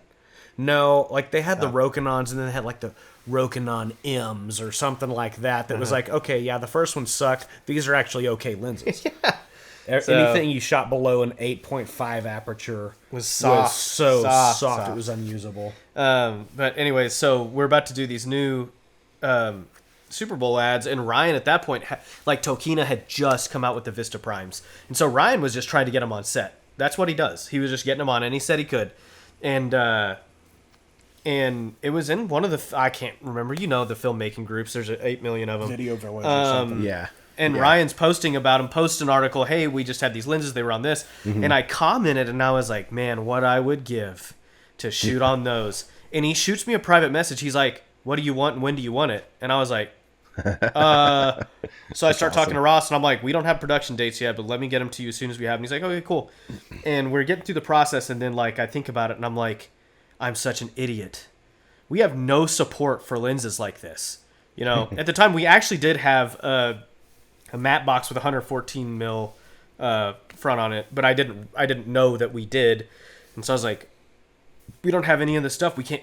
And so I messaged Ryan, and I was like, dude, I just want to apologize Sorry to for waste even your time, yeah. wasting your time, but we don't have the support. He's like, what do you need? And I was like, well, we don't have a follow focus, we don't have a matte box, we don't have. He's like, let me make some calls. So he gets us Bright Tangerine stuff. He got us a fizz motor from MoveCam, which is 16:9.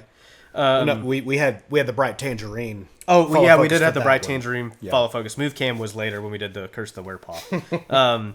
And so like Ryan literally basically kind of And built. he shipped us a whole thing of Firecrest NDs too. He sent us Firecrest and D's, and then when we were shooting SEMA for Pennzoil, or right before we shot, it was before we were going to go shoot SEMA for Pennzoil, and then we were going to come home, have a day, and then start on these Super Bowl ads. We were just ready to die. Right before we're going to SEMA, the front SDI board on our Ursa Mini went out, so the camera's inoperable. So we're down a camera right before we're on contract to go work for Pennzoil, who has the second largest booth at the largest car show in the whole entire world. So my gosh. I'm reaching out to people. I'm like, I don't even know what to do. So Ryan calls Tor at Blackmagic and says, hey, yeah, I need a favor. Tor ships us his personal Ursa Mini. So we shot with it for that and for the Super Bowl stuff, and then sent it back to him. Like, literally, Ryan is the greatest human of all time. I love him to death, and we are so mercilessly brutal to him. We troll. Like one of my favorite pastimes is when he posts something in one of the video groups, and I will comment something so useless and unhelpful that people get mad at me. They're like, "How dare you?" And Ryan will message us, and he's like, "Dude, that made for funniest the best day. Thank you." Yeah.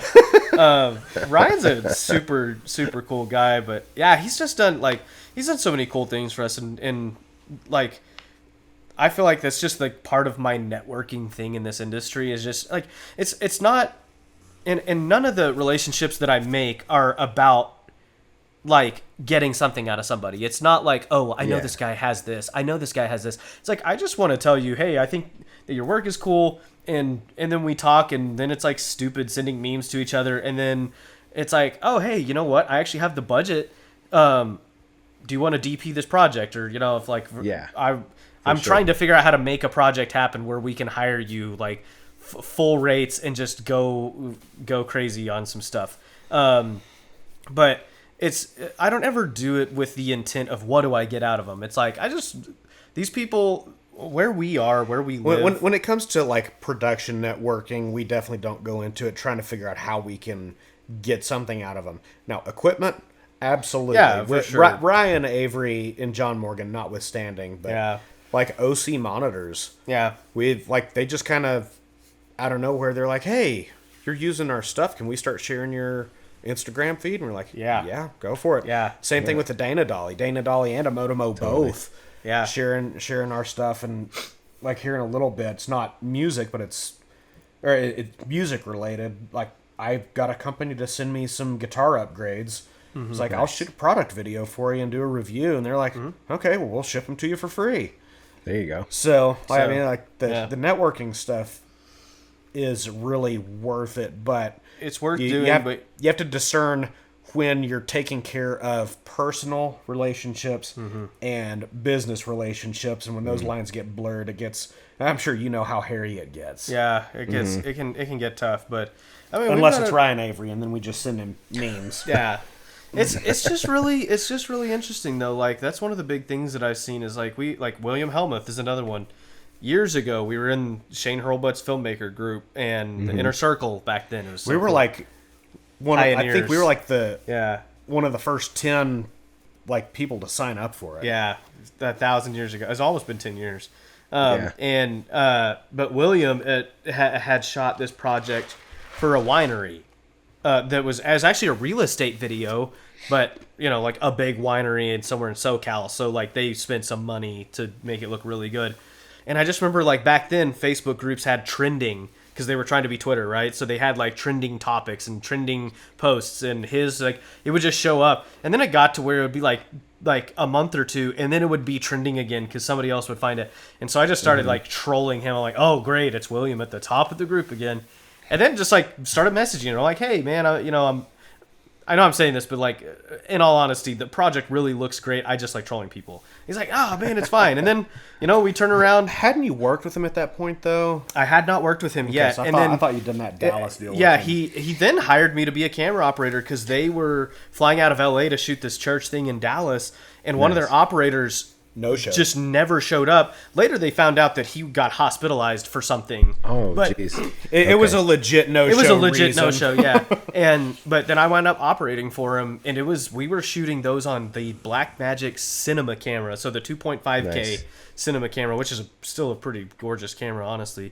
But yeah, I did 2 days of operating for him, and I was in San Antonio at the time, so I had to drive San Antonio to Dallas, and then Dallas back to Lubbock. And then here we are years later. We've done VFX for several of his short films, and then he did this big corporate project for us, and it's just kind of cool that you can turn around and tell a client, oh yeah, that guy last year he shot with Terry Crews, or totally. This guy, at the ASC Awards he's sitting next to Quentin Tarantino, or like just. And it's not really like name dropping it in a way that makes us feel important, but when we tell our clients like we have a network of people that do this on a scale, like this whole job that we did in Albuquerque, our first AD was an assist. She was an AD on The Mandalorian. A lot of our crew, a lot of our Albuquerque crew worked on all kinds of Netflix stuff. Like so it helps us give confidence to the client when we say, hey, like, we're not just like, yes, we're hiring our friends because we work well with them, but it's not just because they're our friends. It's because they're better than we are. Yeah, I don't hire, and the way I look at it, I don't hire somebody unless I know they know more about their position than I do. Yeah. Mm-hmm. I want to know enough to be able to communicate with them, PAs and things like that, notwithstanding, but wasn't going to hire William just because he looks cool in a hat. Yeah, cowboy hats specifically. He's good at what he does. Yeah. And everybody he hired, it was the same thing. Yeah. And I ended up being in charge of the motion control because I knew more about it than anybody there. Mm-hmm. And same thing, I effectively worked as the VFX soup on it, mostly because I knew I was going to be doing the VFX, but William doesn't know VFX. He knows what he wants, but he doesn't know how he's going to get there. And Did you see his film Dixieland that came out last year? No. Okay. It's like a post-Civil War film. It's really good. Okay. Yeah, it's really It's good. got Tony Todd, who was the Candyman. Yeah. So, But like there was a VFX shot that was the bane of my existence. A 45-second shot, which is long for VFX. But they shot it on a new RE firmware that introduced noise. It is supposed to look like a vintage noise. did they shoot that on the RE35? I have no idea. Couldn't tell you. Yeah. But there was noise, there was handheld motion, and then they also had the aperture, I guess it was the pixel tubes at the time or some, or was it the Infinibars? It may have been Infinibars. But you know, with the designated pixel zones, the fire moves the shadows around. I couldn't motion track anything on this shot. 45 seconds of And like nightmarish not stuff. even kidding. I think it took like 8 weeks to do it. Yeah, and For $1. and what ended up, we'll never let them live that down. No, we won't. And there was also, they did it on a cyc, so like you have this cave interior, a mine interior, because it's, you know, post Civil War, and so it looks like the inside of a coal mine, and the outside is just a green screen cyc. Well, what I couldn't see until like 4 weeks into trying to pull the key on this thing, which wasn't working, the cyc was dirty. Like the green screen software could see it, but I couldn't see it until like I finally just on a whim jumped on Video Copilot and found this soft key tutorial, and then all of a sudden I see all this dirt on the floor and I'm like, oh crap, okay. But like it was a we ended up so his friend that worked at Netflix, she put me in touch with one of her top VFX guys, and he called and I was like, okay, so here's what I've done. Like this isn't me calling tech support. Have you turned it off and turned it back on? Yes, I've already rebuilt my router. I know it's not. I know what the problem isn't. I just need to know how to fix it. And by the end of it, he was like, man, you've done everything I would know how to do except for rebuilding the entire set digitally and or reshooting. And I was like, well, crap. Yeah. But eventually we got it to work once I figured out that the screen was dirty. But, you know, that to speak to, you know, William just didn't know to look for that. And the green screen was overexposed, which I had the RE raw, so it wasn't too hard to pull the green back into usable space.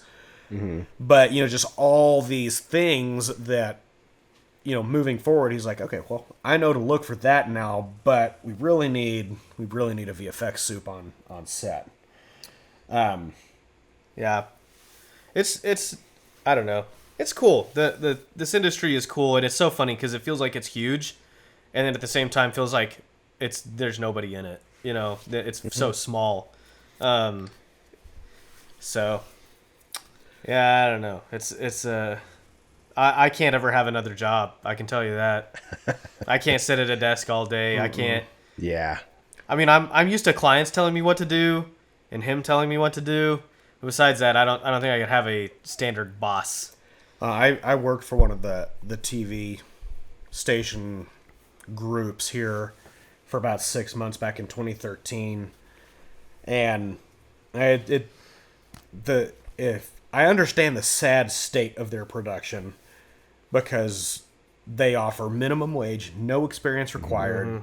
They thought that if they bought a red camera, it would fix all their problems, and like it was October. It was a week before my birthday, and I put in my 2 weeks notice because the manager came back. At that point, we were shooting on the Blackmagic 2.5K, and manager came in and he was like, so all your stuff is really good. I mean, you knew that because I hired you based off of your demo reel, but I'm going to have to ask you to do a worse job because nobody else back here can keep up. I was like, well, then I'm going to have to give you my 2 weeks notice because that just makes my job harder. I don't know, you know, I don't want to sound conceited, but I don't know how to try to do a bad job on something. Like if I can't perform to the best of my abilities within the deadlines and the restrictions we have, either technically or whatever that may be, I'm not going to do it. And he was like, yeah, I was afraid you were going to say that. So, fortunately, he's never been down that road. Nope. But, like, I know what it's like to work for somebody else in this world where it's like, I got stuck with the clients that they hated dealing with because these clients had high expectations. Yeah. And the clients would put them through the ringer, and I go in and work with this client and get approvals on everything first draft. Yeah. And it's not in me to, well, like I said, we're a couple of whole asses. We can't half-ass anything. Mm-hmm. So, yeah. That's going to be the title of this podcast. The Hamil There you Bros. go. A couple of whole asses. 2 whole asses. Or a couple of assholes. I don't know which. Or whole assholes. Yeah. This was awesome. It was rad catching up and talking to you guys. I think maybe you should Yeah, tell dude. everybody who doesn't know who you are, where to find you, where you want to push some traffic to. Yeah. Okay. Well, we're the Hamil Bros. HAMILBROS. Yeah, That's on our Instagram. handle for everything. I think it's everywhere. Facebook. Don't follow us on Twitter. I mean, Twitter technically gets everything else does, but we don't use it. I don't even see. Maybe he uses it. I don't. I use it to get results when a company tries to shaft me on something. Yeah. That's about it. The good old bullying a company to do their job like they said they would. And then we also have a band, which we talked about. It's called Labor 12, Labor XII for all you people. It's Roman numerals.